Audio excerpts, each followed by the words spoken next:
அஸ்ஸலாமு அலைக்கும். இன்றைக்கி ஷார்ஜா ஜுலேகா ஹாஸ்பிட்டல் தான் வந்திருக்கோம்.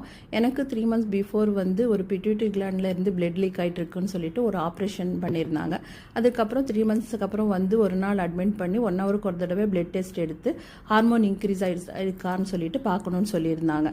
அதுக்கு நாங்கள் இன்சூரன்ஸுக்கு என்னோட எம்ஆர்ஐ சைடையும் டாக்டர் கொடுத்த பேப்பரும் கொடுத்த உடனே எங்களுக்கு ரூம் அலாட் பண்ணி கொடுத்துட்டாங்க. ரூம் ரொம்ப ஹைஜெனிக்கு, அதுக்கப்புறம் எல்லா ஃபெசிலிட்டியும் அதில் இருக்குது. அதுக்கப்புறம் ஃபுட்டும் நல்லா இங்கே ரிச் ஃபுட்டாக கொடுக்குறாங்க. அதுக்கப்புறம் நர்ஸுங்க கூட இங்கே நல்லா பார்த்துக்கிறாங்க. என்ன எனக்கு ஒன்று ப்ராப்ளம்னா, எனக்கு இது ட்ரிப்ஸ் ஏற்றுறக்கு நீடில் போடுறக்கோ இல்லை பிளட் எடுக்கிறக்கோ எனக்கு நரம்பு அவ்வளோ சீக்கிரத்தில் கிடைக்காது. ஒரு 30-40 தடவை கூட குத்தணும். அந்த மாதிரி ஐசியூவில் இருக்குது. 7 days இருந்தேன். ஆப்ரேஷன் பண்ணி அப்போ கூட எனக்கு நரம்பு கிடைக்காம அனிஸ்தீஷியா டாக்டர் எல்லாம் போட்டாங்க.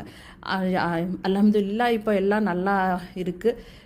அல்லாஹ்க்கு தான் நான் ரொம்ப ரொம்ப நன்றி சொல்லிக்கணும். அதுக்கப்புறம் என் 2 பசங்களும் என் ஹஸ்பண்டும் ரொம்ப நல்லா பார்த்துக்கிட்டாங்க. அவங்களுக்கும் நான் நன்றி சொல்லிக்கணும்.